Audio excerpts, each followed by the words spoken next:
Hoje pela manhã nós estamos dando continuidade à nossa série de estudos a respeito do confronto que devemos ter e fazer aos falsos profetas. E dessa feita nós iremos estudar a carta de Judas, que apesar do nome não foi escrita pelo traidor, mas por outro Judas, como nós iremos ver. Então eu peço que você esteja abrindo sua Bíblia lá, a carta de Judas, que nós iremos, dentro da limitação de tempo, ver verso a verso o que ali está escrito para nossa edificação.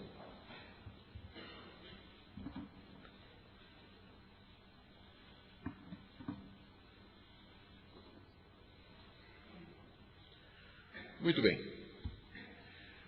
Nós já vimos os seguintes pontos nos dois estudos que já tivemos, e eu vou repetir apenas para benefício dos que não puderam estar aqui nem na sexta nem no sábado, estão praticamente começando hoje pela manhã a tomar conhecimento do assunto. Nós vimos nos nossos estudos que desde cedo a Igreja de Cristo passou por muitas dificuldades e que não é totalmente correta aquela imagem de uma igreja sem problemas, a ponto de nós sempre colocarmos a igreja primitiva como um paradigma para nós. A igreja tinha suas dificuldades e teve muitas lutas. E uma das maiores lutas tinha a ver com a preservação da identidade do cristianismo. Porque cedo, muito cedo, já na época dos apóstolos, apareceram interpretações diferentes a respeito da pessoa de Jesus e da sua obra, o que obrigou os apóstolos a frequentes embates, confrontos e a escrever às igrejas para alertá-las a respeito daquilo que não era apostólico, daquilo que não era a verdade de Deus em Cristo Jesus. E essas 4 cartas que nós escolhemos como tema da série, esse tempo que estamos juntos, elas foram escritas exatamente nesse contexto. Ou seja, a primeira, segunda, terceira de João e a carta de Judas foram escritas para instruir os crentes aos quais essas cartas foram destinadas, a reconhecer esses falsos mestres que aproveitavam da hospitalidade dos irmãos e da figura do profeta itinerante, do evangelista itinerante, para se infiltrar nas igrejas e disseminar suas doutrinas. Então, era um problema grave. Como é que se podia fazer distinção entre o certo e o errado? Porque esses mestres, quando chegavam na igreja, eles não tinham aqui um rótulo dizendo falso profeta. Eles chegavam dizendo que tinham sido enviados da parte de Deus, que tinham uma mensagem da parte de Deus e que queria a recepção dos irmãos e o apoio dos irmãos para o ministério que eles estavam exercendo. E aí, quando a porta era aberta, eles então começavam a fazer discípulos, a disseminar a heresia. Foi dessa forma que o gnosticismo minou a igreja no final do século I, início do século II. Foi assim também que o montanismo entrou na igreja e só realmente terminou por volta do século VI. Foram séculos de luta contra as ideias equivocadas de Montano e dos seus seguidores. E assim, através da história, a igreja sempre tem mantido um constante combate e conflito com as falsas ideias que chegam diante delas, diante da igreja. E é sobre isso que nós vamos tratar hoje, só que, dessa feita, nós vamos dar uma olhadinha na carta de Judas. Nós vimos que a segunda de João trata da identificação dos itinerantes, a terceira de João trata da questão da hospitalidade, nós vimos isso ontem à noite, do amor pelos missionários, ao mesmo tempo que foi feita uma crítica à liderança que não tinha qualquer visão missionária. Hoje à noite vamos ver a primeira de João, que trata das marcas da verdadeira igreja, dos verdadeiros cristãos. E agora vamos ver Judas. É uma carta que denuncia pregadores itinerantes que estavam infiltrados nas igrejas e disseminando falsas doutrinas. O objetivo, portanto, dessas cartas, em resumo, foi, quando foram escritas e continuam a ter esse propósito até o dia de hoje, estimular os crentes a lutar pela identidade bíblica do cristianismo, encorajá-los a receber e hospedar os verdadeiros emissários de Deus, um ponto que tem sido muito perdido nos nossos dias, porque o trabalho missionário é feito hoje através de agências praticamente. Acabou aquele modelo antigo da gente receber o missionário em casa, apoiá-lo, hospedá-lo, trazê-lo para a igreja, passar um tempo com a igreja para conhecer os irmãos. Hoje em dia a coisa se faz com boleto bancário. Firmar as igrejas, na verdade apostólica, sobre Cristo e sua igreja, e denunciar lideranças que não têm ou não tinham visão missionária e amor pelos missionários verdadeiros. Estes são os objetivos gerais dessas 4 cartas, e objetivos esses que continuam sendo extremamente relevantes e importantes para nós. Aqui no nosso plano de estudo, sexta noite vimos 2 de João, sábado à noite 3 de João, agora pela manhã Judas e à noite 1 de João. Muito bem, vamos lá para Judas. Mensagem a uma igreja infiltrada por itinerantes libertinos. Vamos, em primeiro lugar, como sempre temos feito, procurar entender o que é que levou Judas a escrever essa carta. A carta tem mais de 20 versículos, e aí a leitura já fica um pouco longa. Nós vamos lendo à medida que formos fazendo a exposição. O que é que levou Judas a escrever? Temos que lembrar aqui, em primeiro lugar, que esse Judas, ele é o irmão de Jesus. Alguns Judas que seriam candidatos a essa carta, ele se identifica apenas como sendo servo de Jesus e irmão de Tiago. Então só tem um Judas no Novo Testamento. Se esse Tiago aqui é o Tiago, irmão de Jesus, então esse Judas é um dos 3 irmãos carnais de Jesus, que era Judas, José, Tiago, acho que tinha mais um, eram 4 irmãos, né? Está lá em Marcos capítulo 6, a relação dos irmãos de Jesus. Então é um deles. Esse Judas aqui é o irmão carnal de Jesus. E, portanto, irmão de Tiago. Por que é que ele menciona Tiago? Porque Judas era menos conhecido na igreja. Já Tiago era o líder da igreja apostólica em Jerusalém. Então, não é que ele está aqui montando na notoriedade do irmão, mas ele está dando uma referência aos seus leitores. Eu sou Judas, aquele irmão de Tiago, Tiago que vocês conhecem. Então, sou eu. E eu sou servo de Jesus Cristo. É interessante que mesmo que ele fosse irmão de Jesus, ele não usou esse fato para se promover. Porque antes de ser irmão de Jesus, ele era servo de Cristo. Ele era servo do seu irmão, que na verdade era o Filho de Deus. Então é esse Judas aqui. Ele estava planejando escrever uma carta para algumas igrejas compostas de crentes gentios, e para falar a respeito da salvação em Cristo Jesus. Naquele tempo era muito comum que os líderes, porque não podiam estar nas igrejas por dificuldade de locomoção, as viagens eram perigosas, eram demoradas, não tínhamos os meios modernos como nós temos hoje, de transporte. Então, o substituto para a presença dos líderes eram as cartas. As cartas funcionavam como uma espécie de substituição para a presença do apóstolo ou da autoridade bíblica, porque essas cartas, via de regra, eram lidas nas igrejas, como se o autor que tivesse feito a carta estivesse lá em pessoa dizendo aquelas coisas. Então, por motivos que nós não sabemos, Judas, que era um líder da igreja, não tão conhecido quanto Tiago e outros, mas era um dos líderes apostólicos da igreja, ele estava planejando escrever uma carta para algumas igrejas, para falar a respeito da salvação em Cristo Jesus, quando ele tomou conhecimento de que havia um assunto mais urgente para ser tratado. É que aquelas igrejas estavam sendo infiltradas, e já haviam sido infiltradas, por falsos mestres, esses pregadores itinerantes que haviam naquela época, e que esses mestres já estavam dentro das igrejas, e eles chegaram reivindicando que tinham sonhos e revelações e visões da parte de Deus, e que tinham uma doutrina ainda mais avançada do que a doutrina dos apóstolos, ou seja, eles estavam ensinando uma coisa, eles tinham recebido através de revelação uma doutrina que os apóstolos não tinham, ou seja, que a graça de Deus permitia uma vida de prazeres sexuais, não importa se esses prazeres eram certos ou errados.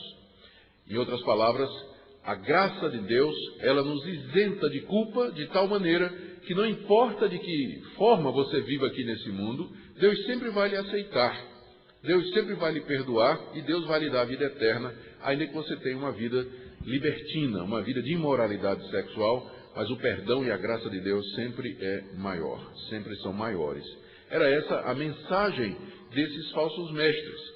E a igreja estava começando a dar ouvidos. Quem é que não gosta de uma mensagem dessa, não é? Sempre vai ter gente que vai querer esse tipo de mensagem e fez seguidores rapidamente. Muitos estavam confusos na igreja, porque não era bem isso que eles tinham aprendido dos apóstolos a respeito da graça de Deus.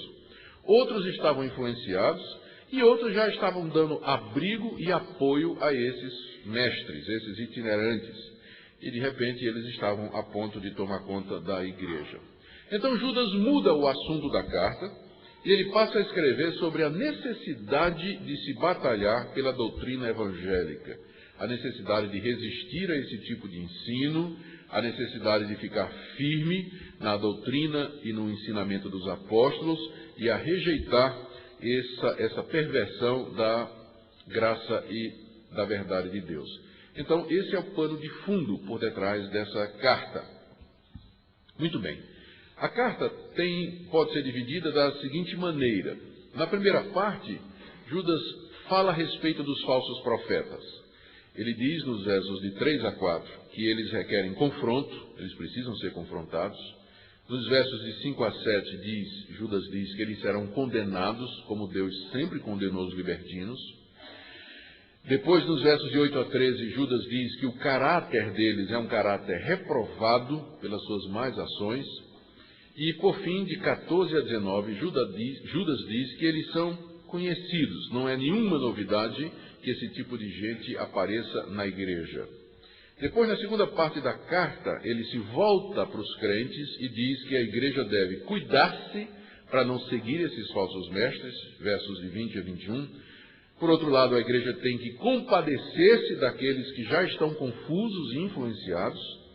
E termina dizendo que a igreja tem que confiar em Deus, versos 24 a 25, porque Deus haverá de guardar os que são seus no meio de todo esse caos e dessa confusão doutrinária e prática pela qual a igreja estava passando. Então está aí o nosso esboço, é o esboço da carta que facilita a nossa apreensão e compreensão da mesma. Vamos então direto ao assunto, porque são 20 e poucos versículos, né? O nosso tempo sempre é limitado e essa carta traz alguns desafios. Sobre os falsos profetas, então, em primeiro lugar, eles precisam ser confrontados pela igreja. Judas se sente obrigado a escrever e convocar os cristãos para a batalha. Ele diz que o evangelho já foi entregue de uma vez por todas para a igreja e que os falsos mestres, então, e aqui é a razão dele ter mudado o assunto da carta, eles são dissimulados, infiltrados, são libertinos que negam a Jesus e que já haviam sido pronunciados para tudo isso. Esse é o conteúdo dos primeiros versículos. Vamos então diretamente para o nosso texto agora. Judas, servo de Jesus Cristo, irmão de Tiago, aos chamados, amados em Deus Pai e guardados em Jesus Cristo. A misericórdia, a paz e o amor vos sejam multiplicados. Amados, quando empregava toda diligência em escrever-vos acerca da nossa comum salvação, foi que me senti obrigado a corresponder-me convosco, exortando-vos a batalhardes diligentemente pela fé que uma vez por todas foi entregue aos santos, pois certos indivíduos se introduziram com dissimulação, os quais desde muito foram antecipadamente pronunciados para essa condenação, homens ímpios que transformam em libertinagem a graça de nosso Deus e negam o nosso único soberano e Senhor Jesus Cristo. Muito bem, aqui nos 2 versos iniciais nós temos o prefácio da carta, que é um prefácio igual ao prefácio das demais cartas do Novo Testamento. Temos a identificação do autor, Judas, servo de Jesus Cristo, irmão de Tiago. Temos a identificação dos destinatários, são crentes que ele nomina como chamados, amados e guardados. Interessante que você tem aqui a Trindade, não é? Chamados, a gente sabe que quem chama é o Espírito Santo, tocando no coração, amados pelo Pai e guardados no Filho.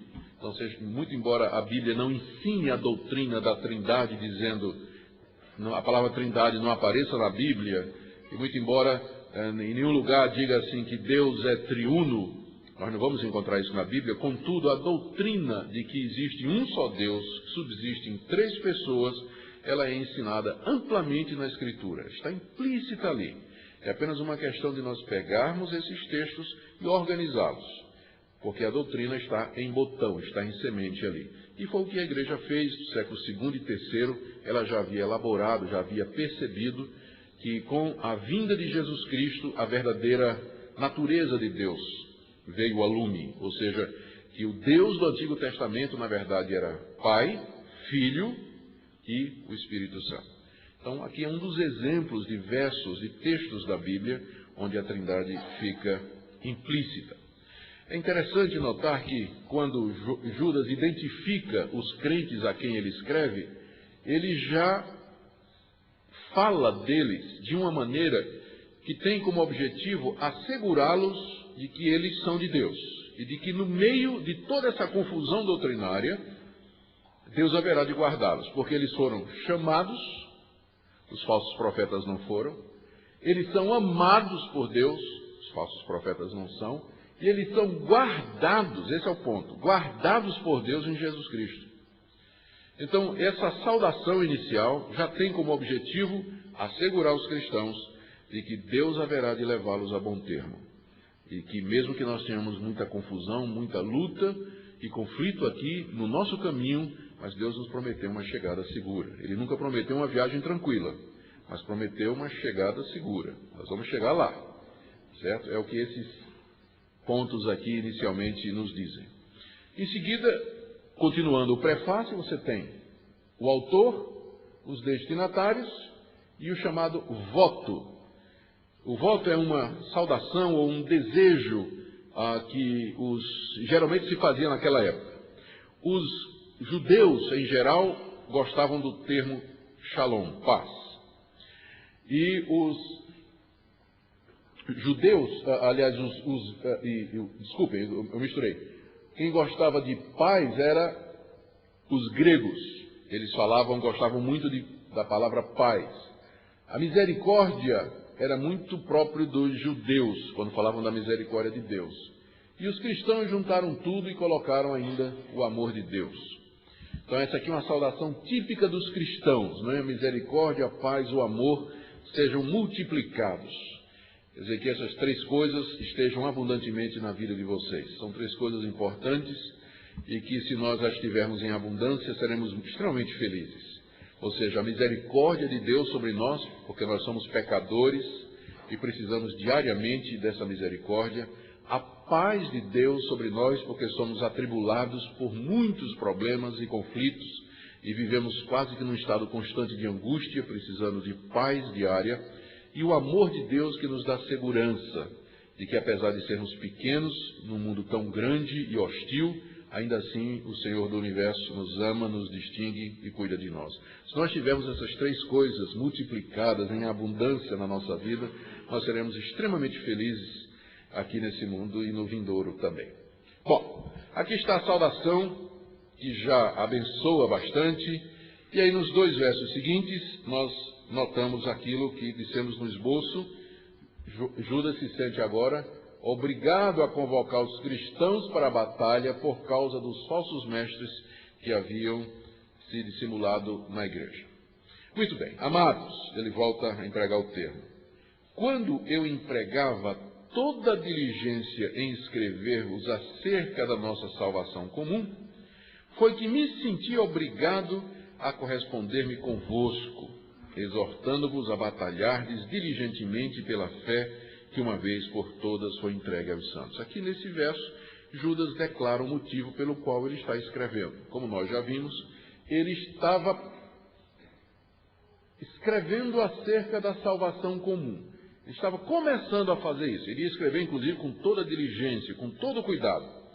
A salvação comum é a salvação que ele e os seus leitores tinham em comum. É a salvação em Cristo Jesus, onde nós aprendemos que a primeira intenção de Judas era escrever a respeito da salvação, talvez abordar alguns pontos da relação entre lei e graça, entre obras e fé, mas não sabemos ao certo. Ele ia falar a respeito da salvação. Quando, de repente, veja só, essa expressão é muito forte no original grego. Eu me senti obrigado a corresponder-me convosco, exortando-vos a batalhar pela fé. Quando Judas tomou conhecimento da situação da igreja, ele se sentiu obrigado a tratar do assunto dos falsos profetas. Portanto, não é uma opção para a liderança, não é opção para os pastores, quando o rebanho está sendo infiltrado por falsos ensinamentos, enfrentar o assunto. Não é uma opção. Os pastores têm a obrigação de fazer isso. É por isso que Deus colocou pastores e mestres na igreja, para que possam ajudar os crentes a distinguir entre o certo e o errado, para que possam ajudá-los a se firmar na palavra de Deus, para que possam encorajar os que estão desanimados, esclarecer os confusos e a resgatar os que estão a caminho da perdição. Então, Judas, como bom pastor de almas, ele se sentiu obrigado a fazer isso. Eu sempre estranho muito quando eu vejo no nosso meio evangélico, e eu, quando falo assim do meio evangélico, eu sempre falo falo mal da minha denominação, né? Porque aí eu posso falar mal à vontade, porque é a minha denominação. Mas quando eu vejo na minha própria denominação pastores que não se sentem obrigados, compelidos, ou não ficam nem nervosos quando vem uma série de ensinamentos estranhos ao cristianismo entrando nas suas igrejas, minando os crentes, alterando as ideias, mudando os costumes, e eles continuam como se nada tivesse acontecendo, como se a responsabilidade não fosse deles, e como se a coisa fosse passar por si mesma. Mas não é isso que a Bíblia nos ensina. Função nossa, como líderes, é atentar que o rebanho seja protegido dos falsos mestres. E para isso é necessário o confronto. E isso também, eu penso que é importante dizer, para que a igreja compreenda porque é que de vez em quando os pastores tocam em temas doutrinários e polêmicos. Não é que nós gostamos disso, alguns gostam, mas em geral nós não gostamos muito de polêmica e de debate. Mas é que não temos outra alternativa, a não ser encarar essas questões difíceis, polêmicas, e esclarecê-las para o bem da igreja, porque isso faz parte da nossa função. Judas se sentiu obrigado a mudar o tema da carta para tratar dos falsos mestres. Eu prefiro escrever a respeito da salvação do que entrar em confronto com falsos mestres. Mas tem hora que você tem que deixar o que você gosta e você tem que fazer o que você deve fazer. E é exatamente o que Judas está fazendo aqui. Ele se sentiu obrigado a exortar os crentes a batalhar pela fé. A fé aqui não é a fé, o ato de crer, o ato subjetivo de crer, mas é a fé como sendo o conjunto daquelas coisas nas quais nós devemos crer. É a fé objetivamente definida. É chamada a fé evangélica. O que é a fé evangélica? Ora, são as grandes doutrinas do Evangelho. A pessoa de Cristo, a sua obra, o ser de Deus, a natureza da redenção, a morte e a ressurreição de Cristo, a sua segunda vinda, a obra do Espírito Santo, a fé evangélica. Judas se sentiu obrigado a exortar os crentes a batalhar por essa fé. A expressão batalhar é tirada do campo de batalha, porque é do campo militar, porque é uma guerra mesmo. É uma guerra. Não pensemos que a igreja, eu sei que às vezes as pessoas gostam de falar da igreja como um grande hospital, onde as pessoas ali vão ser curadas das suas feridas. Eu tenho uma má notícia para você. É verdade que é hospital, mas na verdade, em grande parte, a igreja é um exército. E nós somos chamados não para ficar nesse hospital sendo curado das nossas feridas, ou como se a igreja fosse um local onde nós vamos chegar e sentar e ser nutridos, mas você está em guerra. Esse é que é o ponto. E antes de ser um doente de Cristo, você é um soldado de Cristo. E a Bíblia toda nos exorta, nos lembra disso, porque com frequência a Bíblia usa metáforas tiradas do campo militar. Quem não conhece Efésios 6, vestivos de toda a armadura de Deus, para enfrentardes as hostes do diabo. Então nós somos convocados frequentemente por Deus a nos engajar nessa luta. É uma guerra que está sendo travada pela nossa alma. São almas que estão em jogo, o destino eterno das pessoas. Não é uma questão polêmica, doutrinária ou acadêmica, mas o destino eterno das pessoas está em jogo. E por isso nós somos convocados a batalhar. Estamos numa guerra e Deus nos chama para entrarmos nela e entrarmos de maneira diligente. Note aqui que o ponto de Judas é que ele diz que a fé foi dada uma vez por todas aos santos. Nós já dissemos aqui em versos anteriores, aliás, nos estudos anteriores, que o Evangelho ele já foi revelado de forma final. Deus não tem mais nada novo a nos dizer a respeito do Evangelho. Entendam bem, Deus sempre é criativo, Deus sempre está fazendo algo novo em nossa vida. O que eu estou dizendo é que no plano de Deus, por determinação do próprio Deus, Ele já revelou de uma vez por todas aquilo em que Ele quer que nós creiamos. A fé que já foi entregue uma vez por todas aos santos. Deus não vai trazer um novo evangelho. Apesar de que há pessoas que reivindicam ter revelações, um novo conhecimento de Deus, que Deus lhes falou uma coisa nova que nunca foi dita a ninguém, que nem está na Bíblia. Tem pessoas que dizem isso, mas apesar da reivindicação dessas pessoas, a verdade bíblica permanece, que a fé, ela já foi dada de uma vez por todas, já foi entregue de uma vez por todas aos santos. Nada há que se acrescentar ao Evangelho. Por isso que Deus fez registrar essa revelação na Bíblia. E a Bíblia é a palavra de Deus, em sua forma final e suficiente. Nada pode ser acrescentado a ela. A tarefa da igreja não é descobrir novas verdades a respeito de Deus, mas de estudar essa revelação e passar a todas as gerações. Cada nova geração tem que aprender esse evangelho completo que já foi dado de uma vez por todas. E Judas está enfatizando esse ponto logo no início, que a fé foi entregue de uma vez por todas aos santos, porque aqueles falsos mestres estavam reivindicando sonhos, visões e revelações para justificar essa doutrina nova. Não de Judas, de jeito nenhum. A fé já foi entregue de uma vez por todas aos santos. Não há nada novo a acrescentar. O que Deus quer que nós creiamos, o que Deus quer que nós saibamos, está na Escritura. Se você quer saber a vontade de Deus, leia a sua palavra. E aqui está então no verso 4, em sequência, a razão do alarde de Judas.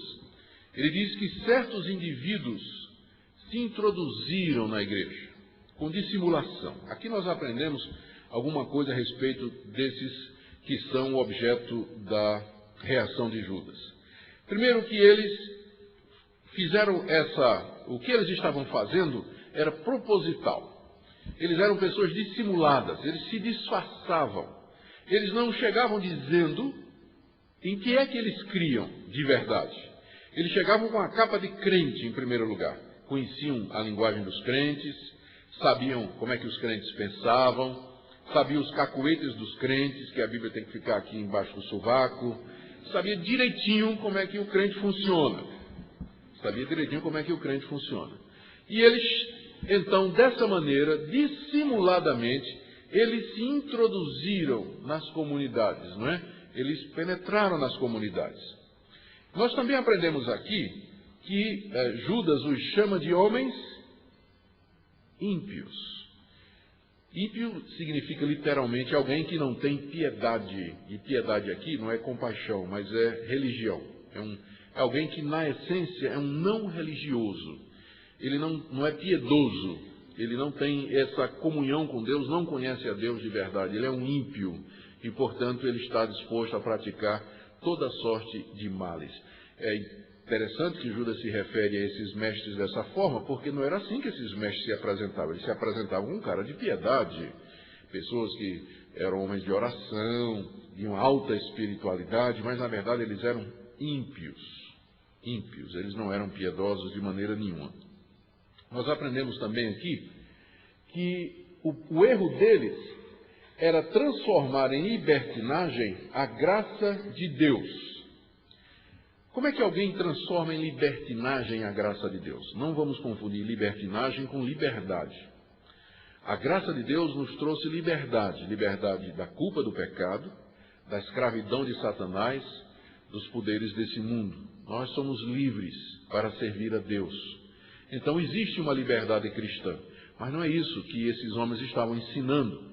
O que eles estavam ensinando é que a graça de Cristo, o que Cristo fez na cruz do Calvário, não somente nos livrou da culpa do pecado, mas da responsabilidade pelo pecado.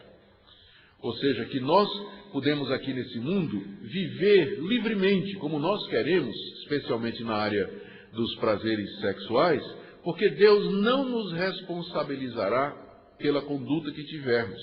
Porque Deus é tão bom, Cristo já perdoou todos os nossos pecados na cruz. De maneira que, não importa de que forma nós vamos viver aqui nesse mundo, Deus no fim vai nos receber e Deus no fim vai nos aceitar e perdoar. Então, esses homens estavam transformando em libertinagem a graça de Deus. Por quê? Porque, na verdade, a graça de Deus, ela se manifestou não como uma licença para que nós pecássemos, mas ela se manifestou para nos livrar do pecado. Cristo morreu na cruz, não somente para perdoar os nossos pecados, mas para nos livrar da escravidão ao pecado e do domínio do pecado em nossa vida. Esses homens estavam fazendo ao contrário. Eles estavam dizendo que a graça de Deus, ela nos permite viver no pecado.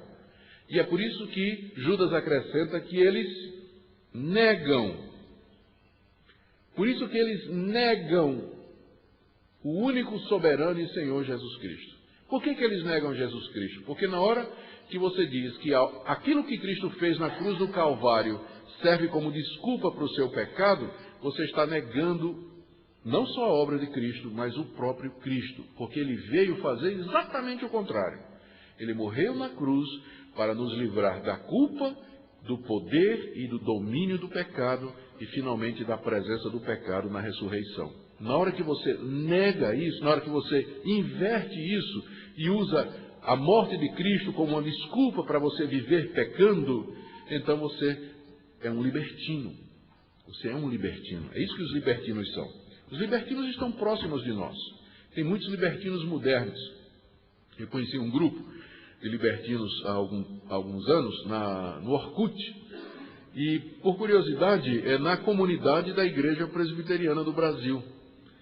É sempre bom falar mal da denominação da gente, para não falar mal da dos outros. Mas eu falo isso com muita tristeza. Eu não vou dizer que eu gostaria que tivesse sido na dos outros, né, porque isso é maldade. Mas eu gostaria que não tivesse sido na de ninguém. Mas o ponto é que, infelizmente, nessa comunidade que usa o nome Igreja Presbiteriana do Brasil, nós encontramos ali um grupo liderado por alguns pastores, ensinando aos jovens que o sexo antes do casamento é absolutamente normal, que o ficar é uma coisa absolutamente natural e que ter vários parceiros entre jovens é a coisa mais normal do mundo. Isso bate com uma pesquisa feita pela revista Eclésia, já é um pouco antiga, de 2002, eu não tenho outra pesquisa mais recente, que foi feita uma pesquisa por essa revista entre jovens e adolescentes evangélicos de 22 denominações diferentes no Brasil. E constatou que mais de 50% dos jovens evangélicos já tinham tido relações sexuais antes do casamento. A idade média para as moças perderem a virgindade era 16 anos e os rapazes 14 anos. E vários desses evangélicos jovens tinham parceiros, né? E fixos, e outros já tinham tido vários parceiros. Então, os libertinos estão aí, em todo lugar. E eles ensinam isso no meio evangélico, hoje, no dia de hoje, dizendo que a coisa mais... Eles continuam se dizendo evangélicos, que creem em Jesus Cristo, falam da graça de Deus, o amor de Deus, e estimulam e vivem na permissividade sexual. Isso é chamado de libertinagem. É transformar a graça de Deus numa liberdade imprópria. Não foi essa a liberdade para a qual Cristo nos resgatou. Isso tudo acaba negando o nosso único, soberano e Senhor Jesus Cristo. Tudo bem. Faltou um detalhe que eu queria passar desapercebido, mas acho que não vai poder, porque pode levantar alguma questão. Judas diz que estes homens foram antecipadamente pronunciados para essa condenação. Tem duas possibilidades de entender o que Judas está dizendo. Ele pode estar querendo dizer que Deus já havia predestinado que estas pessoas ímpias haveriam de se levantar e Deus já havia predestinado a condenação deles. Ou ele está querendo dizer que Deus já havia pronunciado que todo mundo que fizesse isso seria condenado. Então, no primeiro caso, você tem aí a chamada predestinação negativa, que Deus predestina não somente aqueles que irão ser salvos, mas também Ele predestina ímpios para a condenação. Não vou entrar em detalhe porque não é o caso aqui. E há também a possibilidade de que ele está se referindo somente ao juízo geral de Deus, que Deus já pronunciou que seriam condenados todos aqueles que praticassem esse tipo de coisa. A passagem pode ser interpretada de qualquer uma dessas maneiras, mas o ponto aqui, qualquer que seja a maneira que nós interpretemos, é que Judas está dizendo que estes homens serão condenados, que os libertinos já estão debaixo do juízo de Deus e que eles não escaparão, é claro, a menos que se arrependam desse caminho. Esse é o ponto realmente, qualquer que seja a interpretação que nós vamos dar a essa passagem. Muito bem. Aqui, a partir do verso 5, nós temos a segunda parte da carta. Na primeira, nós vimos que os falsos mestres requerem confronto da igreja, nós acabamos de ver isso. E agora, nos 3 versos seguintes, Judas fala que eles serão condenados como sempre foram. Deus sempre condenou esse tipo de gente. E aqui Judas, então, usa 3 exemplos do Antigo Testamento para provar que Deus sempre castigou os libertinos. Ele fala dos judeus no deserto, dos anjos que caíram e do caso de Sodoma e Gomorra, versos 5, 6 e 7. E o ponto de Judas, quando ele cita esses 3 exemplos do Antigo Testamento, o ponto dele é esse, que Deus é o mesmo Deus que condenou os judeus no deserto, os anjos que caíram e condenou Sodoma e Gomorra, é o mesmo Deus que destruirá esses libertinos que estão invadindo as igrejas e transformando em libertinagem a graça de Deus. Vamos ver como é que ele faz isso. Está aqui, verso 5. Quero, pois, lembrar-vos, embora já estejais cientes de tudo, uma vez por todas, que o Senhor, tendo libertado um povo, tirando-o da terra do Egito, destruiu depois os que não creram. E a anjos, os que não guardaram o seu estado original, mas abandonaram o seu próprio domicílio, ele tem guardado sob trevas em algemas eternas para o juízo do grande dia. Como Sodoma e Gomorra e as cidades circunvizinhas, que havendo se entregado à prostituição como aqueles, seguindo após outra carne, são postas para exemplo do fogo eterno, sofrendo punição. Aqui, 3 situações tiradas do Antigo Testamento. A primeira, está aí no verso 5, é a respeito dos judeus no deserto. Judas diz aí que depois que Deus libertou os judeus do deserto, ele destruiu os que não creram. A história é conhecida, ela está relatada no livro de Êxodo até o livro de Deuteronômio. O que aconteceu? Durante o tempo que estiveram no deserto, os judeus transformaram em libertinagem a graça de Deus. Eles viram os milagres de Deus, eles viram o mar se abrir, eles viram a nuvem que os guiava, eles viram os sinais de Moisés, eles foram cercados de privilégios. E eles pensaram que esses privilégios que foram dados, que a graça que foi mostrada para eles, os isentava de práticas imorais. E o que eles fizeram? Fizeram um bezerro de ouro e dançaram ao redor do bezerro, fazendo práticas imorais. Chamaram as mulheres dos povos vizinhos para bacanais e orgias, se misturaram com essas mulheres e fizeram adoração aos seus deuses. Sentiram saudades do Egito, sentiam falta das cebolas e dos alhos do Egito, queriam voltar para lá, porque lá comiam carne e aqui só comiam aquele pão miserável que era o maná. Pegaram a graça de Deus e transformaram em um motivo para fazerem o que eles queriam: murmuração, prazeres sexuais, idolatria. Os judeus no deserto é um exemplo de libertinagem, de gente que se vale da graça de Deus para viver do jeito que eles acham que deve viver. Judas diz aqui no verso 5 que Deus os destruiu. 40 anos Deus os obrigou a andar no deserto, até que todos morreram. E aí a nova geração entrou na terra prometida. Mas aqueles libertinos, Deus os destruiu no deserto. Vocês estão pegando o ponto de Judas, né? Ele está dizendo lá para a igreja: olha, se vocês seguirem esses libertinos, vai acontecer com vocês a mesma coisa que Deus fez lá no deserto com aqueles judeus libertinos. Próximo exemplo, é tirado aqui também no Antigo Testamento. Ele fala dos anjos que não guardaram seu estado original, mas abandonaram seu próprio domicílio. Existem duas possibilidades de interpretação aqui, e eu vou preferir a interpretação tradicional, que diz que Judas está se referindo à queda de Satanás.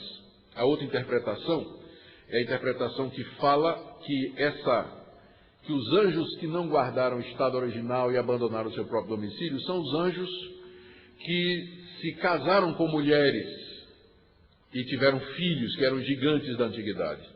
Eles dizem, essa é uma antiga interpretação rabínica, e que é baseada em Gênesis capítulo 6, quando diz que os filhos de Deus viram que as filhas dos homens eram formosas e se casaram com elas. Os filhos de Deus seriam os anjos, os filhos dos homens seriam as mulheres.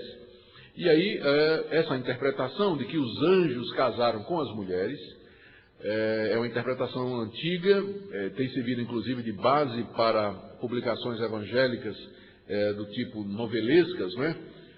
Que tem aparecido por aí, e até base para filmes de Hollywood, né? A ideia de que anjos que descem se casam com mulher. Na interpretação rabínica diz que o que atraiu os anjos foram os longos cabelos femininos. Então, se as mulheres têm cabelo muito grande, não é preciso ter cuidado, um dia abre o olho, tem um anjão aí ao seu lado, talvez não seja uma coisa muito boa. Por isso que Paulo, vocês lembram? Vocês pensam que é brincadeira? Veja lá, o que é que Paulo diz em 1 Coríntios 11? Ele diz assim: é por isso que a mulher tem que usar o véu por causa dos anjos. Lembra lá em 1 Coríntios 11? Então, olha aí. Tem que usar o véu para cobrir o cabelo, né? Para não atrair os anjos. Está lá, escrito em 1 Coríntios 11. Então, eu não aceito essa interpretação, eu acho muito fantasiosa. Eu acho que o que Judas está se referindo aqui é a queda de Satanás, que muito embora não seja relatada explicitamente na Bíblia, mas provavelmente é mencionada de forma velada em Isaías 14 e Ezequiel 28, quando fala da queda do rei de Tiro. Então, naqueles dois relatos de Isaías 14 e Ezequiel 28, por um lado, tem muita coisa dita ali desse rei de Tiro que não se aplica ao rei terreno, e dá a impressão de que os profetas estão falando de uma outra entidade da qual o rei de Tiro era apenas uma figura, que é aquele querubim que andava no jardim de Deus, coberto de pedras preciosas, cujo coração se corrompeu pela formosura, quis ser igual a Deus e Deus o expulsou. É isso que Isaías e Ezequiel nos dizem a respeito do rei de Tiro, que os teólogos costumam interpretar como sendo a referência à queda de Satanás. A queda de Satanás. Com isso, confere as palavras de Paulo, quando ele diz que o pecado de Satanás foi a vaidade, foi a arrogância. E com isso coincide as palavras de Jesus, que disse: eu vi Satanás cair do céu como um relâmpago. E também as palavras de Apocalipse 12, que houve guerra nos céus e que o dragão foi precipitado dos céus à terra. Então, alguns acham que Judas está falando desse evento. E aqui nós temos mais uma vez um exemplo de abuso da graça de Deus. Satanás foi criado juntamente com os anjos dentro do seu próprio domicílio, dos seus próprios limites, dentro da sua própria espécie, com a sua própria dignidade e com privilégios. E aí Satanás achou pouco e entendeu que a graça de Deus que tinha sido estendida a ele não era suficiente, ou que ele gostaria de ter mais, e almejou ser semelhante ao Altíssimo. E aí ele não guardou o seu estado original em que havia sido criado. Deus graciosamente o tinha feito um ser poderoso, um ser bonito, um ser inteligente, mas ele não guardou juntamente com outros anjos aquele estado original e na sua arrogância ele abandonou o seu próprio domicílio, saiu dos limites que Deus havia traçado. Não foi Deus quem fez o diabo, Deus fez Lúcifer. Esse anjo de luz é bonito, inteligente, poderoso e com livre-arbítrio. E esse anjo usou esse livre-arbítrio, abusando da graça de Deus, quis ser igual ao próprio Deus, e como resultado, Deus o castigou. Deus guardou sob trevas em algemas eternas para o juízo do grande dia. Essas algemas eternas que acorrentam Lúcifer e que fazem que, para onde quer que ele vá, ele arraste essas correntes como um condenado, são correntes figuradas, no sentido de que ele é um anjo caído e, portanto, não é algema de ferro, não é? Mas é uma figura que é usada para dizer que ele está sob o juízo de Deus e, como um condenado algemado, a sua destruição é certa. Ele não poderá escapar do juízo de Deus, porque ele é como alguém que está algemado e aguardando o dia da sua condenação. Então é isso, veja mais uma vez, se Deus fez isso com os anjos, ele também vai fazer com os libertinos, com todo mundo que abusa do Evangelho, do conhecimento de Deus e deixa o seu próprio domicílio, abandona o seu estado original e vai fazer experiências que Deus nunca permitiu que fossem feitas. Então, as algemas eternas sob trevas significam o juízo de Deus sobre os libertinos. Terceiro exemplo, Sodoma e Gomorra. Esse exemplo é muito conhecido também. E não só Sodoma e Gomorra, e cidades circunvizinhas. Judas diz que eles se entregaram à prostituição, como aqueles, quer dizer, as cidades circunvizinhas, que havendo se entregado à prostituição como aqueles, isto é, como Sodoma e Gomorra, seguindo após outra carne. A outra carne aqui é o homem seguindo atrás da carne do homem. O certo seria o homem seguir atrás da carne da mulher, usando a expressão de Judas aqui. Mas seguir após outra carne é uma maneira da Bíblia falar do homossexualismo. Então é quando os homens seguem após outra carne que não aquela que Deus havia determinado. E foi o pecado de Sodoma e Gomorra, todo mundo conhece a história, de como os moradores queriam abusar daqueles visitantes que chegaram na casa de Jó. É por isso que o nome sodomita, que é o homossexual ativo, vem da palavra Sodoma. É o sodomita. Vem daqui. Então, o que é que aconteceu? Estas cidades, elas foram postas para exemplo do fogo eterno, sofrendo punição. A destruição de Sodoma e Gomorra, elas servem de exemplo para todos aqueles que ultrapassam o seu próprio domicílio, abusam da graça de Deus, deixam o seu estado original, vão após outra carne, enfim, nomes e mais nomes para os libertinos. Então, Deus é o mesmo. Ele é o Deus dos judeus no deserto, ele é o Deus dos anjos e ele é o Deus que destruiu Sodoma e Gomorra. É o mesmo Deus hoje, ontem e para todo sempre. E é esse Deus que nós temos que temer. É isso que Judas está dizendo para aqueles leitores. Olha, Deus no passado agiu assim. E ele não muda. Ele vai agir do mesmo jeito para com os libertinos, os que abusam da graça de Deus para viver uma vida de impiedade. Terceiro ponto. Os libertinos têm um caráter reprovado e maligno. Versos de 8 a 13. Judas diz várias coisas a respeito deles. Eles são sonhadores alucinados, contaminam a carne, difamam autoridades, não entendem as coisas de Deus e são totalmente reprovados, como, aí outra vez, 3 exemplos, como Caim, Balaão e Corá. E aí ele faz algumas comparações da natureza para mostrar o caráter reprovado e maligno desses falsos profetas. Sonhadores alucinados, contaminam a carne, difamam autoridades, não entendem as coisas de Deus e, portanto, são totalmente reprovados diante de Deus. Vamos ver no texto, então, de 8 a 13, como o nosso autor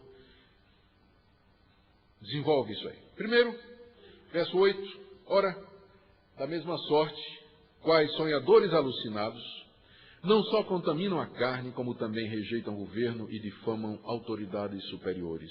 Contudo, o arcanjo Miguel, quando contendia com o diabo e disputava a respeito do corpo de Moisés, não se atreveu a proferir juízo infamatório contra ele. Pelo contrário, disse: o Senhor te repreenda. Estes, porém, quanto a tudo que não entendem, difamam, e quanto a tudo que compreendem por instinto natural, como brutos sem razão, até nessas coisas se corrompem. Ai deles, porque prosseguiram pelo caminho de Caim, e movidos de ganância se precipitaram no erro de Balaão, e pereceram na revolta de Corá. Estes homens são como rochas submersas em vossas festas de fraternidade, banqueteando-se juntos sem qualquer recato.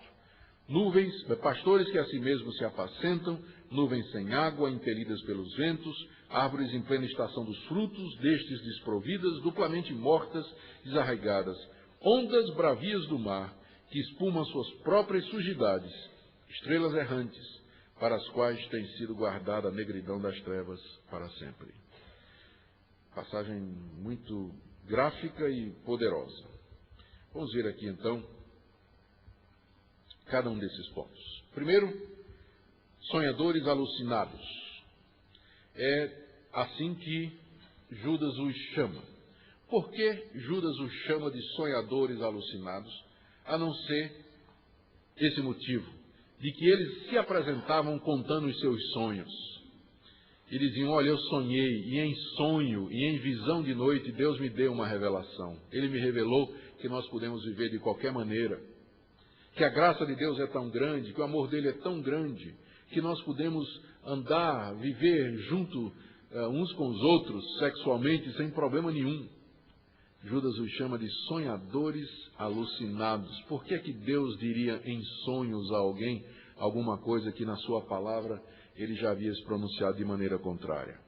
Quem tem um sonho, conte o sonho como sendo um sonho, mas não confunda seus sonhos com revelação da palavra de Deus, ou revelação da manifestação da vontade de Deus. Judas chama estes de sonhadores alucinados, porque estão alucinados mesmo, pensar que Deus daria uma nova revelação de sonho. Uma vez eu estava pregando numa igreja, e quando acabei de falar, uma pessoa chegou para mim e disse: pastor, eu queria a sua opinião sobre um assunto.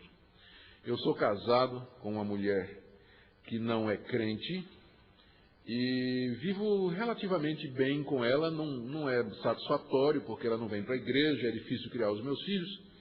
Mas aí se levantou aqui na igreja uma senhora, que é considerada uma profetisa, e ela disse que teve um sonho, e no sonho ela viu que Deus tinha preparado uma serva crente para mim. E eu estou pensando em me separar da minha mulher para esperar essa serva crente. O que é que o senhor acha?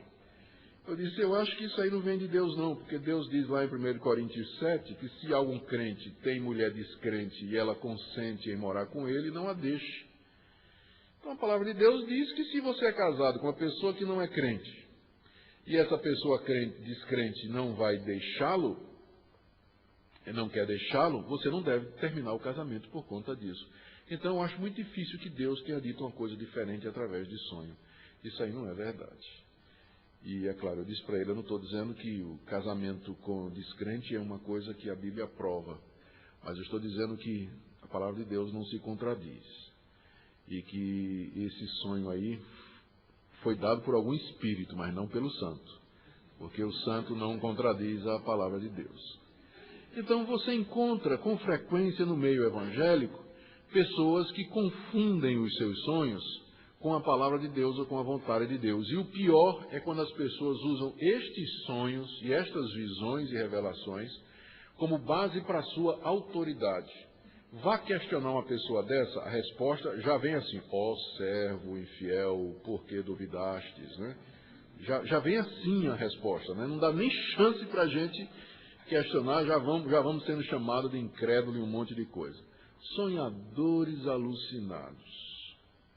Pessoas que usam essas experiências como base para introduzir costumes e práticas que não estão na palavra de Deus. Segunda coisa que Judas diz é que eles contaminam a carne.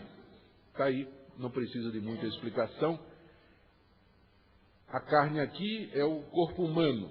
chama de contaminação, porque nós contaminamos o nosso corpo toda vez que nós o entregamos a práticas contrárias à palavra de Deus. Ficamos impuros sexualmente, quando praticamos a imoralidade, a fornicação, a lascívia e uma série de outros desvios do padrão de Deus para a sexualidade, não é? Contaminam o corpo. Daqui nós vemos que a libertinagem específica que eles promoviam era a libertinagem sexual, não é? Porque está aqui esse termo. Terceira coisa que Judas fala do caráter deles é que eles difamam as autoridades que Deus colocou na igreja. Final do verso 8, eles rejeitam o governo aqui não é o governo de Lula, mas era o governo da igreja, as autoridades eclesiásticas, e difamam as autoridades superiores. Aqui é provável que a referência seja a liderança das igrejas locais. Porque de que maneira um falso profeta toma uma igreja? Ele se infiltra e começa a minar o trabalho dos líderes locais. Começam a questionar o trabalho dos líderes locais, a minar a autoridade, porque assim eles derrubam e tomam o lugar. Então rejeitam o governo e difamam as autoridades que Deus havia colocado na igreja. Era isso que aqueles homens estavam fazendo, manifestando assim a sua estratégia maliciosa para tomar aquelas comunidades. E aqui Judas usa um exemplo que confunde muito a gente, porque é uma história que é tirada não da Bíblia, mas é tirada de um livro chamado A Ascensão de Moisés. Esse livro, A Ascensão de Moisés, ele foi escrito cerca de 200 anos antes de Cristo, em grego, pelos judeus, ou por judeus que moravam na dispersão, que complementam a história da morte de Moisés que nós temos lá no livro de Deuteronômio. No livro de Deuteronômio nós lemos que Moisés subiu ao monte para ver a terra prometida. Lembra? Está lá no final do Deuteronômio. E Deus disse, olhe para a terra prometida, porque você vai ver, mas você não vai entrar. Porque Moisés tinha ferido a rocha quando era para ter falado a rocha. E Moisés, a Bíblia diz, isso está na Bíblia, Moisés olhou para a terra prometida e morreu. E diz que Deus o sepultou. Deus sepultou Moisés e ninguém sabe o local do seu enterro até o dia de hoje. É isso que a Bíblia diz. Aí apareceu, durante o período intermediário entre o Antigo Testamento e o Novo, esse livro chamado A Ascensão de Moisés, que era um livro que não foi inspirado por Deus, que é chamado um livro apócrifo, e que veio complementar essa história. Nesse livro diz que quando Moisés morreu, Deus mandou o arcanjo Miguel para enterrar Moisés. E quando o arcanjo Miguel vai enterrar Moisés, o diabo chega. E diz, não, o corpo de Moisés me pertence. Porque Moisés é um assassino, ele matou o egípcio. Então, todo assassino me pertence. Você não vai enterrar o corpo de Moisés, eu quero o corpo de Moisés. E esse livro, A Ascensão de Moisés, ele diz que Satanás tinha como intenção pegar o corpo de Moisés, descer com o corpo lá para o arraial de Israel, para fazer com que os israelitas adorassem Moisés depois de morto. E com isso desviaria a nação toda de Deus, porque Deus não suporta a idolatria. Só que aí o arcanjo Miguel, está dizendo aí, ele contendeu com Satanás, e ele disputou com Satanás a respeito do corpo de Moisés. E nessa briga, o arcanjo Miguel foi respeitoso com o diabo, porque não se atreveu, diz aí, a proferir um juízo infamatório contra Satanás, porque Satanás, apesar de ser Satanás, é um querubim, é um anjo de grande autoridade. E Miguel não é que acatou a autoridade de Satanás, mas Miguel não baixou o nível, ele não insultou o diabo, mas ele disse o quê? O Senhor te repreenda. O Deus que está acima de mim e de ti te repreenda, Satanás. E pelo jeito o diabo perdeu a briga, porque não teve idolatria nenhum com o corpo de Moisés. Então, o que é que... Tem vários problemas aqui. O primeiro é como é que um autor bíblico, Judas, usa um texto de um livro apócrifo, né? Essa é a primeira coisa que a gente fica assim perturbado. Mas não precisamos ficar perturbados. Nós podemos entender da seguinte maneira. O fato de que Judas cita essa passagem de um livro apócrifo não quer dizer que o livro todo é inspirado por Deus, aquele livro apócrifo, e que todo ele é verdadeiro, mas que essa parte em particular que Deus, através da história, através da tradição oral, preservou esse evento, que não foi narrado lá em Deuteronômio, mas que agora é completado pela informação de Judas, pegando desse livro. Então não quer dizer que a Ascensão de Moisés deveria ser um livro canônico, inspirado por Deus, mas aquela parte em particular, ela passa a ser palavra de Deus na hora que Judas cita e coloca na sua obra. E aqui então nós temos a história completa. Cremos que essa história aconteceu exatamente assim. E que o diabo foi mesmo brigar pelo corpo de Moisés. E que o arcanjo Miguel resistiu bravamente e não pronunciou juízo infamatório. Qual é o ponto de Judas em citar isso? É como se ele dissesse assim: ora, se nem o arcanjo Miguel se atreveu a pronunciar juízo infamatório contra Satanás, por que é que vocês, libertinos, ficam pronunciando juízos infamatórios contra as autoridades da igreja? Então é esse o argumento dele, né? A ideia de você reconhecer e acatar a autoridade, respeitar as autoridades. Os libertinos estavam minando as autoridades dos pastores e dos líderes, caluniando, pronunciando juízo infamatório, queimando o filme, né, que é a expressão que se usa, queimando o filme dos líderes para depois ocupar o lugar deles. E essa história de Miguel e de Satanás é trazida para mostrar como esse procedimento era um procedimento equivocado. A outra coisa, então, que nós aprendemos aqui, no verso 10, nós já vimos: sonhadores alucinados, contaminam a carne, difamam autoridades, não entendem as coisas de Deus, o verso 10. Veja como Judas diz: estes, porém, quanto a tudo que não entendem, difamam. E quanto a tudo que compreendem por instinto natural, como brutos sem razão, até nessas coisas se corrompem. Judas xinga mesmo, né? Então ele aqui não tem compaixão nenhuma, ele pega pesado. Eu acho que só tem uma pessoa na história da igreja que pegou mais pesado nos falsos profetas do que Judas, que foi Lutero. Quando você lê os escritos de Lutero contra os papistas, ele chama de cães raivosos, né? Chama de cão, cachorro e por aí vai, né? Lutero, especialmente depois da terceira Mausibia, ele estava, né? furioso contra os heréticos e seus escritos são cheios. Isso que inclusive cria um problema, estou falando sério, né? Cria até um problema para alguns, porque Lutero tinha mesmo, ele usava uma linguagem às vezes de baixo calão mesmo, né? Quando ele estava pronunciando o juízo contra essas pessoas. Mas nós podemos compreender que às vezes a gente perde a razão, perde a paciência mesmo com alguns desses. Veja, eles são chamados de brutos sem razão. Brutos aqui são animais. E razão aqui é animais sem entendimento. Judas compara esses falsos mestres a animais que não têm entendimentos. Brutos sem raciocínio, que não conseguem compreender as coisas. E que aquilo que eles sabem por instinto natural. Uma coisa é o nosso instinto natural, nosso conhecimento humano. Outra é o conhecimento espiritual, que vem através de revelação e iluminação do Espírito Santo e do conhecimento das coisas de Deus. Uma pessoa pode ser religiosa, como aqueles mestres eram, mas por instinto natural. O homem natural, ele é religioso. Mas a verdadeira religião vem somente de Deus. Somente mediante iluminação do Espírito Santo, que abre os nossos olhos, para que nós vejamos a Deus. Essa que é a verdadeira religião que procede de Deus e não do nosso coração. A quinta coisa, quinta coisa que Judas fala a respeito deles é que são totalmente reprovados, versos de 11 a 13. Ai deles, verso 11, prosseguiram pelo caminho de Caim. O caminho de Caim foi adorar Deus de uma maneira que Deus não tinha revelado.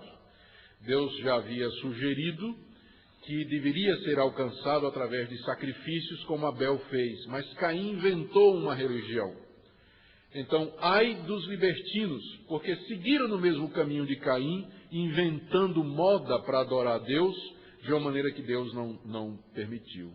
Ai deles, porque foram movidos pela ganância de Balaão, aquele falso profeta do Antigo Testamento, que por dinheiro foi pronunciar maldição ou profetizar contra o povo de Deus. Aqui a gente aprende que a motivação desses libertinos era o dinheiro também. Não é? Eles queriam ganhar dinheiro, queriam se valer da generosidade dos irmãos e encher o pé de meia com o dinheiro dos crentes incautos. Não é? E aí eles eram então movidos de ganância, se precipitaram no erro de Balaão, que permanece até hoje como símbolo dos mercenários, dos profetas que se alugam para poder pronunciar bênção ou maldição sobre as pessoas. E terceiro, pereceram na revolta de Corá. Corá, juntamente com os seus irmãos e amigos, se revoltaram contra a autoridade de Moisés, de Miriam e de Arão, e queriam tomar o lugar deles. E lembram do episódio como Deus abriu o chão e eles foram tragados pela terra, pelo castigo de Deus. Pereceram na rebelião contra as autoridades que Deus havia colocado. Ai deles! Então notem como Judas pronuncia a destruição desses libertinos, porque Deus é o mesmo. A base da condenação deles é a consistência e a coerência de Deus. Deus não muda. Se no passado ele destruiu Caim, Balaão e Corá, ele vai fazer a mesma coisa hoje com todos aqueles mercenários que usam o seu evangelho como motivo de dissolução. E aí vem no verso 12 e 13, comparações tiradas da natureza. Comparações muito gráficas, né? Esses falsos profetas, eles são como rochas submersas.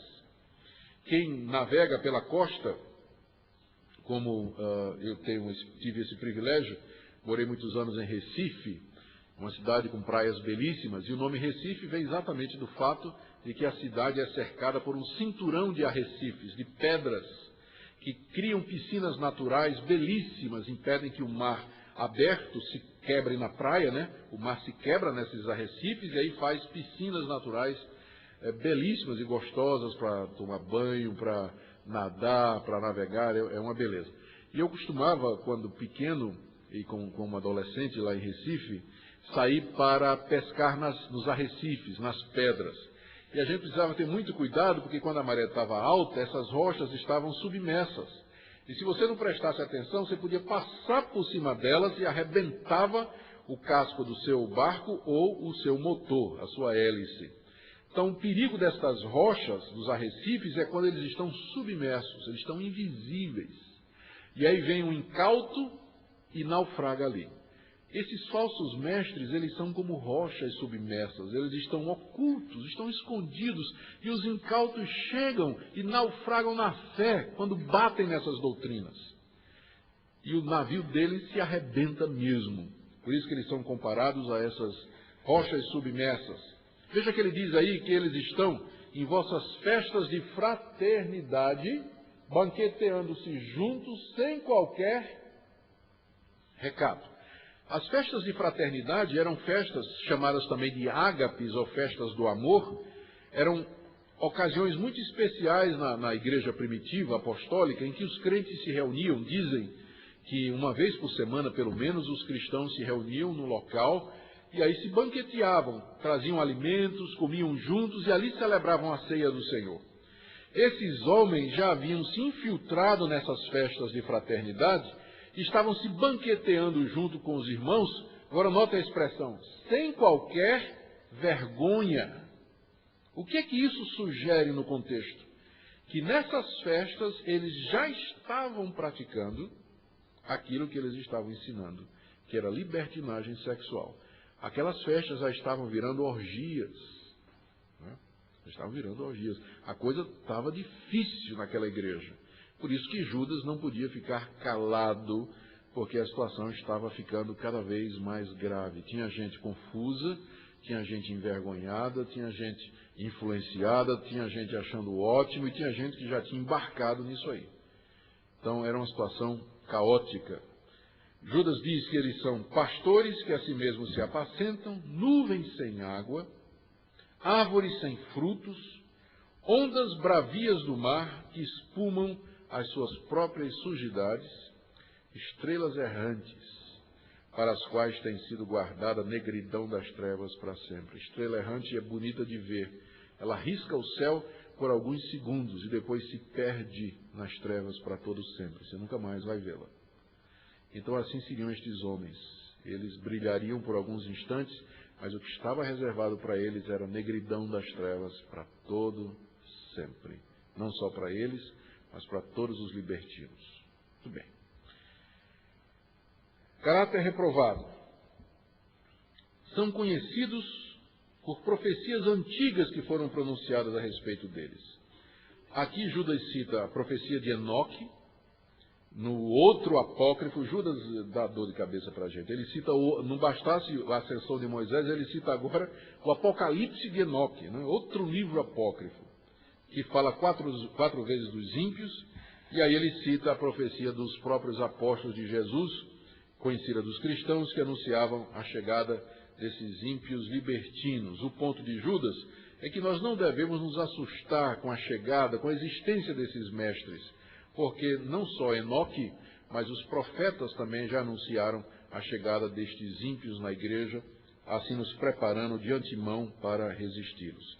Vamos ver aqui então como é que ele faz isso. Então, a profecia de Enoque. Quanto a estes, foi que também profetizou Enoque, o sétimo depois de Adão, dizendo: Eis que veio o Senhor entre as suas santas miríades, para exercer juízo contra todos e para fazer convictos todos os ímpios, acerca de todas as obras ímpias que impiamente praticaram, e acerca de todas as palavras insolentes que ímpios pecadores proferiram contra ele. Está aqui a profecia de Enoque, que não está na Bíblia. O que está na Bíblia aqui é essa parte aqui, olha.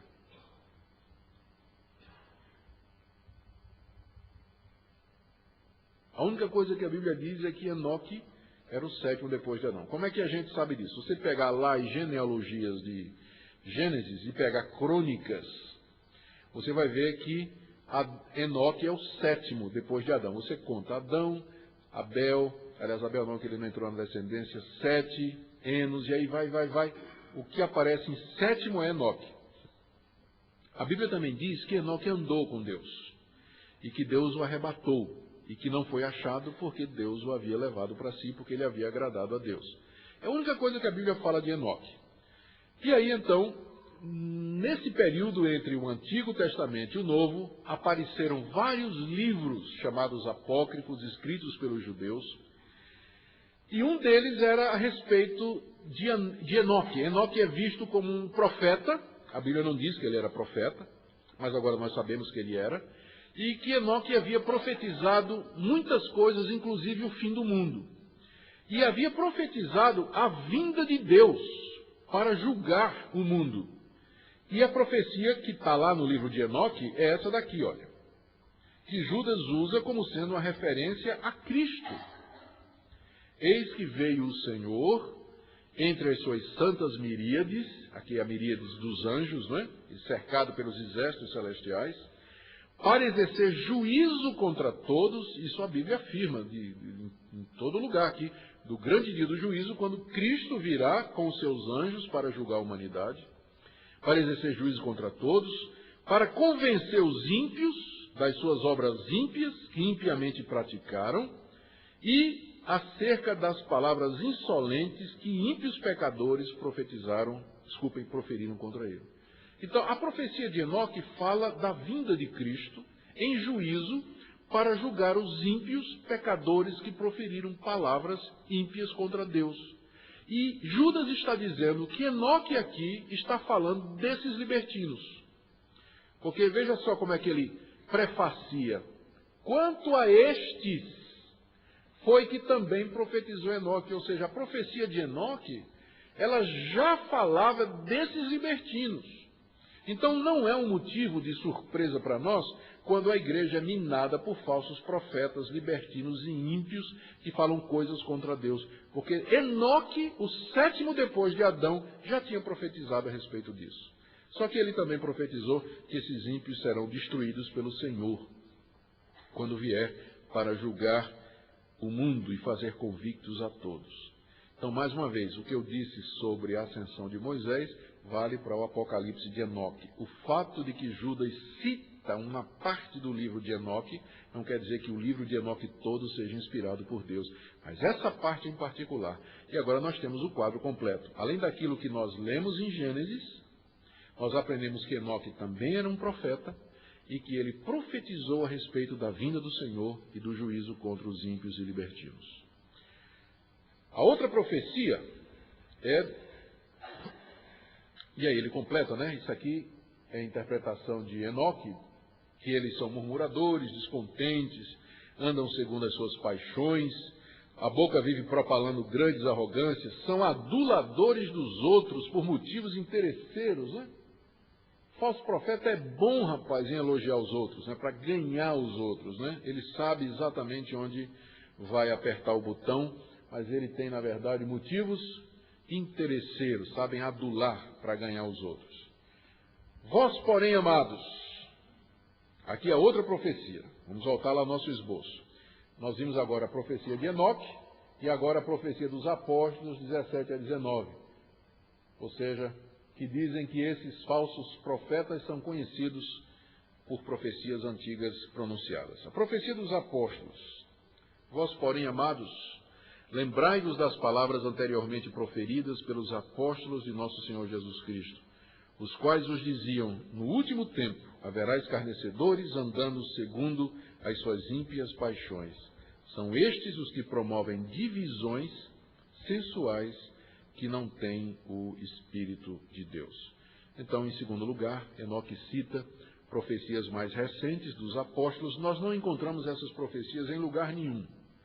Na verdade, Paulo falou disso, João falou disso, o próprio Senhor Jesus falou. Isso aqui, no último tempo haverá escarnecedores andando segundo as suas ímpias paixões, é uma compilação de profecias dos apóstolos a respeito da chegada de homens ímpios que andam segundo os desejos do seu coração. Que Enoque traz como prova de que eles são conhecidos e que serão julgados. O que também nos interessa aqui, para encerrar essa primeira parte, é que eles promovem divisões. É isso que os falsos profetas costumam fazer. Eles racham a igreja, dividem a igreja, saem com... eles ensinam mentiras, ensinam falsas doutrinas, e o coração da gente se parte quando a gente vê uma igreja sendo dividida por falsos profetas. Aconteceu um caso lá em Recife, aliás, em João Pessoa, e é um fato real inacreditável. Um pastor desavisado trouxe um líder da Testemunho de Jeová para falar na escola dominical, classe única da igreja. Entregou as ovelhas ao lobo, abriu a porteira, né, e disse, seu lobo, pode entrar. E o pastor, depois daquela palestra, levou mais o obreiro, né, da Testemunho de Jeová, ele levou mais da metade da igreja com ele.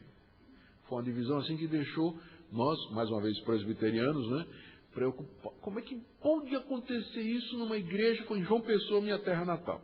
Como é que pode acontecer um negócio desse? O lobo entrou e de uma tacada só ele levou metade da igreja com uma heresia perniciosa.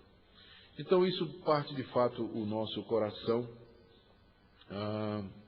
quando nós vemos que as igrejas acabam dando ouvidos a ensinamentos que não têm nada a ver com a palavra de Deus.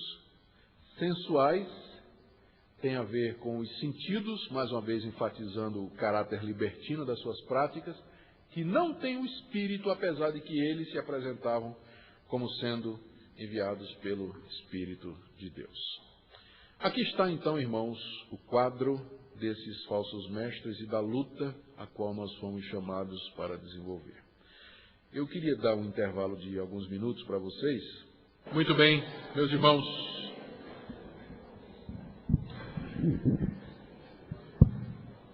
Vamos dar continuidade, entrando na segunda parte da nossa exposição, falando agora a respeito dos deveres da igreja diante da infiltração das heresias. Antes disso, Talvez eu precisasse dar um esclarecimento a respeito de um ponto que foi perguntado aqui, que é o livre-arbítrio.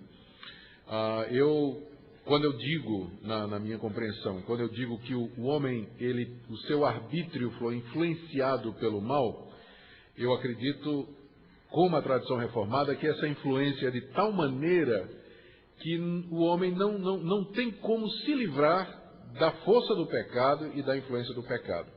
E se a gente fosse usar talvez uma ilustração da história, eu usaria o título do livro de Lutero, quando ele estava discutindo com Erasmo de Roterdã, no período da Reforma, a respeito do livre-arbítrio. Erasmo era um semi-reformador dentro da Igreja Católica, nunca chegou a ser um reformador completamente, mas ele defendia que ele tinha uma posição semi-pelagiana. Ele defendia que o pecado afetou o homem, mas não ao ponto de anular o seu arbítrio, né? De que o homem ainda continuava sendo capaz de escolher o bem. E Lutero respondeu com um livro, cujo título em latim seria o servo-arbítrio, quer dizer, o arbítrio escravo, que foi traduzido em português pela PS, ou se não me engano pela editora Fiel, Nascido Escravo. Mas o título original em latim é De Servo Arbítrio, falando que o arbítrio do homem, ele é servo continuamente do pecado. E eu creio que é um ensinamento bíblico. O homem de tal maneira foi influenciado pelo pecado que ele não consegue mais hoje tomar qualquer decisão sem que o pecado tenha, a inclinação ao pecado domine a sua tendência. De maneira que ele, até para fazer uma decisão boa ou uma boa ação, ele depende da graça de Deus, da graça geral e da graça comum de Deus para que ele possa fazer isso. Mas seu coração é completamente corrompido a todo mal. Infelizmente, né? Porque essa é a nossa situação em que Adão nos colocou. E nós concordamos com Adão, infelizmente. Muito bem, vamos agora para o que é que a igreja deve fazer. São 3 coisas, todas com a letra C. Cuidar-se para não seguir os falsos profetas e cair no erro. A igreja deve compadecer-se dos que foram influenciados. E ela deve confiar em Deus, que Deus haverá de guardá-los até o fim. Então, a igreja tem que cuidar-se para não seguir os falsos profetas e cair no erro. Nesses 2 versos, 20 e 21, então, Judas fala que a igreja tem que se guardar no amor de Deus, edificando-se, orando e esperando a misericórdia de Cristo. Ou seja, ao mesmo tempo em que confronta os falsos mestres, a igreja se guarda para ela mesma não cair no erro. Isso é uma exortação muito necessária, porque às vezes nós nos tornamos naquilo que combatemos. Você vê isso com frequência na história da igreja. Pega, por exemplo, Tertuliano, no conflito com os montanistas. Ele começou combatendo os montanistas, foi se aproximando, lendo e tal, e de repente ele virou um montanista. Então, a gente precisa ter cuidado que, ao mesmo tempo em que a gente combate o erro, a gente precisa guardar uma distância objetiva do erro e dos propagadores do erro, para que a gente não se torne naquilo que a gente combate. Então, Tiago diz, vocês têm que confrontar o erro, mas cuidado, se guardem, mantenham a distância segura. Não chega muito perto, porque senão você acaba sendo influenciado. E não seria a primeira vez que alguém faria isso. Aí, verso 20. Vós, porém, amados, edificando-vos na vossa fé santíssima, orando no Espírito Santo, guardai-vos no amor de Deus, esperando a misericórdia de nosso Senhor Jesus Cristo para a vida eterna. Nesses 2 versos, então, nós temos a primeira exortação para a igreja, que é para se cuidar. A rigor, no grego, se vocês prestarem atenção, e o português traduziu corretamente, o imperativo aqui é guardai-vos no amor de Deus. E os outros verbos, eles estão todos no gerúndio, indicando forma. De que maneira? Edificando-vos, orando e esperando. Então, a rigor, como eu coloquei no nosso esboço, o que ele está dizendo é o seguinte: Guardem-se no amor de Deus. De que maneira? Edificando-se na fé santíssima, orando no Espírito Santo e esperando a misericórdia de Cristo. É isso que ele está dizendo, na verdade. Então, em primeiro lugar, guardai-vos no amor de Deus. E aqui, mais uma vez, nós somos lançados naquele dilema da soberania de Deus e da responsabilidade humana. Por um lado, aqui no fim, veja só, aqui, antes de ir para o fim, aqui no verso 21, ele diz para a igreja, guardem-se no amor de Deus. É uma ordem que é dada para nós e que coloca a responsabilidade de nos guardarmos em nossos pés, diante de nós. Eu tenho que me guardar, eu tenho que tomar alguma ação, eu tenho que me precaver, eu tenho que ficar de olho aberto, eu tenho que me acautelar. Então, é alguma coisa que eu tenho que fazer. Aí, quando chega aqui no final, no verso 5, o que é que ele diz? Ora, aquele que é poderoso para vos... Então, sou eu que me guardo ou é Deus que me guarda? Como é que eu resolvo isso? A resposta é as duas coisas ao mesmo tempo. Um não exclui o outro. O fato de que é Deus quem me guarda não deveria me impedir de me esforçar para que eu me guarde. Não deveria.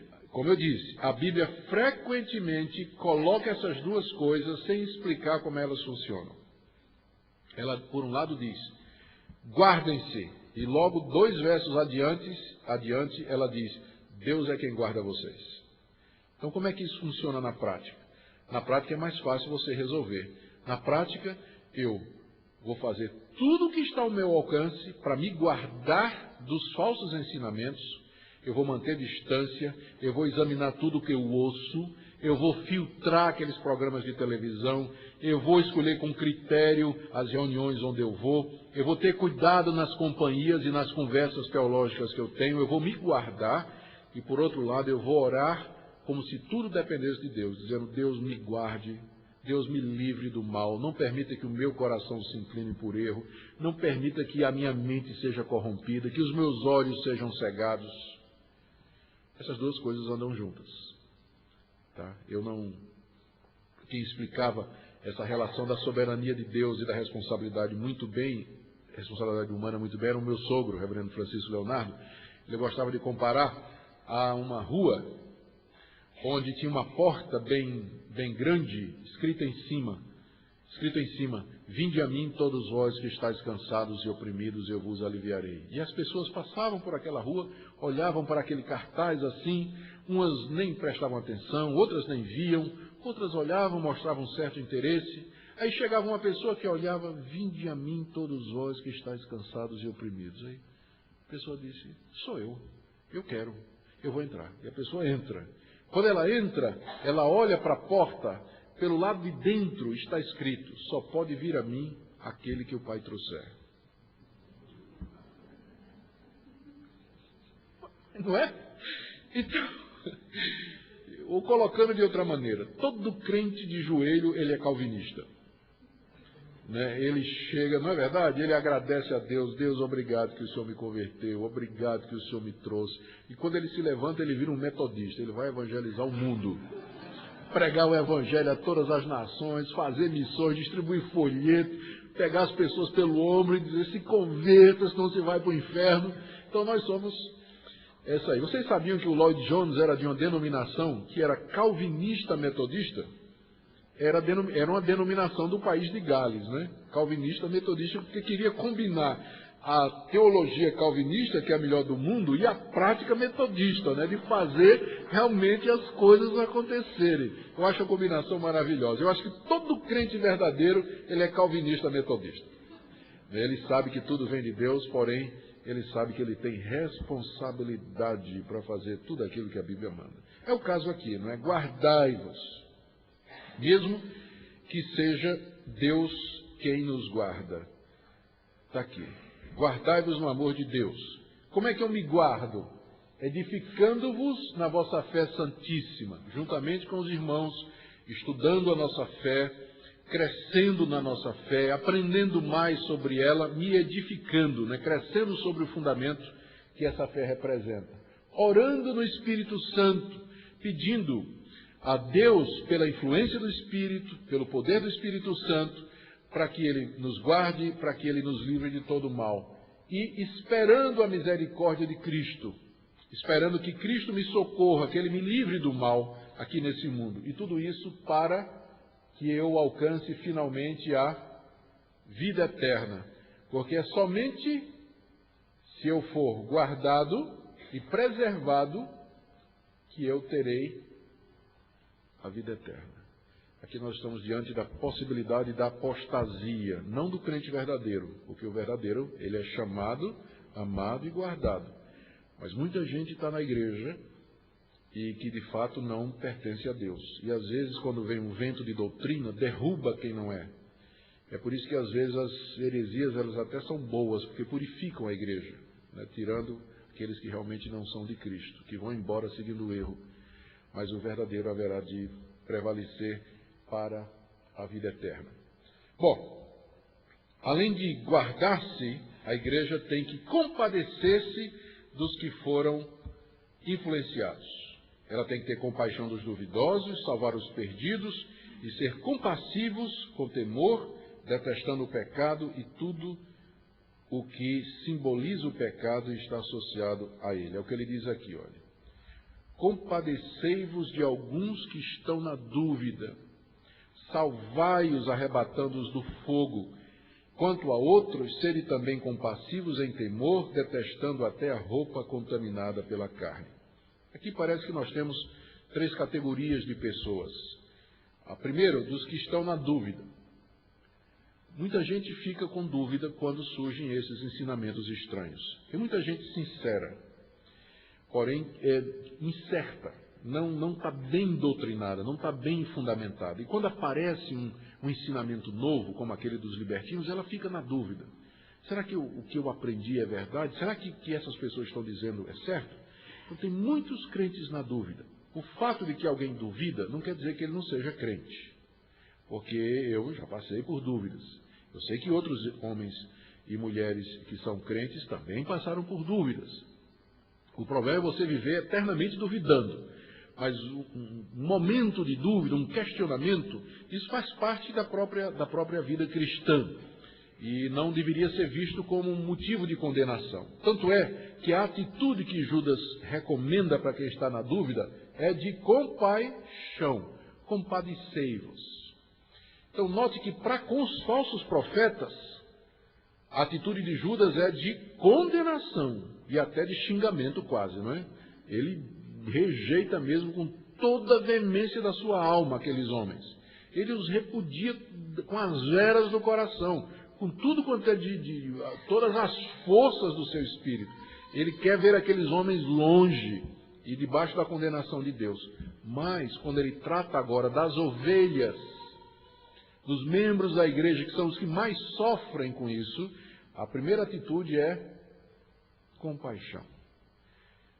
O fato de que temos irmãos entre nós que duvidam não é motivo de botá-los para fora da igreja, mas é motivo de chegar perto, de instruir, de ajudar, de mostrar, de encaminhar na verdade, mostrando compaixão. Segunda categoria de pessoas, parece que alguns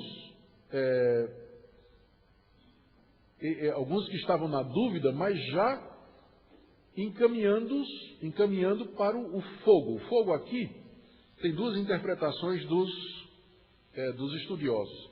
Alguns acham que era o fogo das paixões sensuais, arrebatando-os do fogo das paixões, que era isso que os libertinos estavam ensinando. Outros acham que é o fogo eterno, que na hora que você os livra da dúvida, você os está livrando de irem para o juízo eterno. Eu prefiro essa interpretação. E mais uma vez a ordem aqui. Temos que ter compaixão de alguns, salvar outros. Esses que estão caminhando, esses que já estão mostrando determinadas tendências e caminhando para a perdição, porque se nós abandonamos a doutrina de Cristo, o Evangelho de Deus, e seguirmos erros fatais como estes, então nós, na verdade, estamos caminhando para o fogo eterno. e compete à igreja salvar os desviados. Mais uma vez, você vê aqui a dicotomia. Quem salva é Deus, mas nós recebemos a ordem de salvar essas pessoas. Isso significa que nós temos que usar de todos os recursos possíveis para persuadir, discutir, comprar boa literatura, responder os questionamentos, confrontar, responder às dúvidas, enfim, como alguém que tenta salvar uma pessoa que está se afogando, nós vamos enfrentar ou empreender todos os esforços para tirar a pessoa do caminho da perdição. E, quanto a outros, talvez aqui um terceiro grupo, sede também compassivos, mas detestando até a roupa contaminada pela carne. Aqui nós temos aquilo que falamos antes, de que nós não podemos chegar muito perto. Né? Nós temos que ter compaixão dessas pessoas, mas detestando até as roupas contaminadas pela carne. Talvez Judas esteja sendo aqui um pouco radical demais, mas o que ele está querendo dizer é o seguinte: você tem que aborrecer não somente o pecado que essas pessoas praticam, mas tudo aquilo que é simbolizado, tudo aquilo que representa o pecado, até as roupas. Deteste não só a imoralidade, mas até as roupas que foram usadas quando o ato imoral foi praticado. Não bota para lavar na máquina para usar de novo, mas queima no quintal, taca fogo, nunca mais eu quero ver, para não trazer nenhuma memória, nenhuma lembrança. Tudo que está relacionado com o pecado, tolerância zero, não tem espaço. É isso que Judas está dizendo, e às vezes tem que ser uma atitude radical mesmo para a gente se livrar. Eu não estou dizendo que, eu não estou apoiando uns movimentos de quebra-disco, que foi promovido pela juventude alguns anos passados, não sei quem lembra disso, que promovia, quando os jovens se convertiam, então eles tinham que quebrar todos os discos dos Beatles, do Pink Floyd, logo do Pink Floyd, e do Rolling Stones e tudo mais, né? E quebrar tudo e fazer uma fogueira. Lembra desse período? Eu não sou a favor desse quebra-quebra, não estou dizendo que a gente tem que fazer isso, mas às vezes tem mesmo que fazer isso. Em alguns casos tem que fazer. Quando o apego é em demasia mesmo, até simbólico, né? Que representa, como aqueles que se converteram lá em Éfeso e trouxeram para queimar em praça pública todos os livros de magia que eles tinham usado antes na vida. Quando encontraram a Cristo, eles queimaram os livros de feitiçaria em praça pública. Então é isso que Judas está dizendo aqui, tem que detestar até a roupa contaminada pela carne. Então cuidado quando você, o temor, a parte de temor, né? Tenha temor, tenha medo de que você caia na mesma coisa. Por isso, às vezes uma atitude radical para romper com o pecado é necessária. Deixar determinados amigos, determinadas práticas, determinados símbolos, objetos queridos, para que então a libertação seja completa. E agora chegamos ao final. Por último, a igreja tem que confiar em Deus. Judas já havia dito que eles eram chamados, amados e guardados. E agora, na doxologia, na parte final, ensina que Deus é poderoso para guardá-los e que Deus vai apresentá-los imaculados à sua glória. Aqui nós temos uma doxologia, que é um hino de louvor, uma doxa, uma glória que é levantada em louvor de Deus. Ora, aquele que é poderoso para vos guardar de tropeços e para vos apresentar com exultação imaculados diante da sua glória, ao único Deus, nosso Salvador, mediante Jesus Cristo, Senhor nosso, glória, majestade, império e soberania, antes de todas as eras, agora e por todos os séculos. Amém. Não há muita coisa, é autoexplicativo o texto, que Judas está glorificando ao único Deus verdadeiro, desejando que todos nós prestemos a Ele glória, majestade, império e soberania, e se referindo a Ele como aquele que é poderoso para guardar de tropeços.